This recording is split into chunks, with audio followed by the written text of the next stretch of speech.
Trump की चापलूसी करके भी नहीं बचा पाकिस्तान। अमेरिका में नागरिकों की एंट्री बैन, बांग्लादेश समेत भारत के 6 पड़ोसी शामिल। अमेरिका ने 75 देशों वाले नागरिकों के लिए इमिग्रेंट वीजा प्रोसेसिंग पर अनिश्चितकाल के लिए रोक लगा दी है। यह रोक वीजा को लेकर ट्रंप प्रशासन के उठाए गए सबसे बड़े कदमों में से एक है। ये रोक इस 21 जनवरी से लागू हो जाएगी।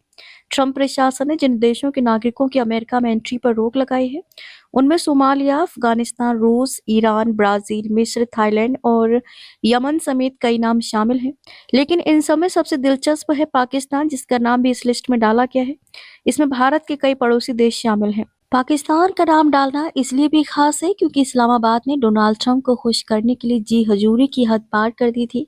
भारत के साथ पिछले साल मई में हुए सैन्य टकराव के बाद पाकिस्तान का राजनीतिक और सैन्य नेतृत्व दोनों ट्रंप के सामने सरेंडर की मुद्रा में आ गया है।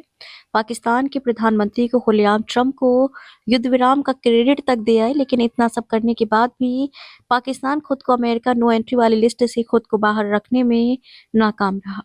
भारत का नाम उन 75 देशों की लिस्ट में शामिल नहीं है जिनकी इमिग्रेंट वीजा प्रोसेसिंग को रोका जाएगा। इसका मतलब है कि ग्रीन कार्ड या दूसरी स्थायी निवास पीआर श्रेणी में आवेदन करने वाले भारतीयों पर इस रोक का सीधा असर नहीं पड़ेगा। हालांकि इस लिस्ट में पाकिस्तान के अलावा भारत के दूसरे पड़ोसी भी शामिल हैं।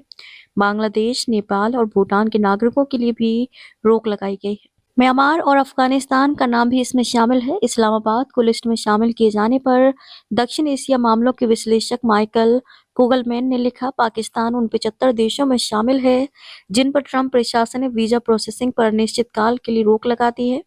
पाकिस्तान का अमेरिका के साथ संबंधों में सुधार भी उसे इससे बचा नहीं पाया।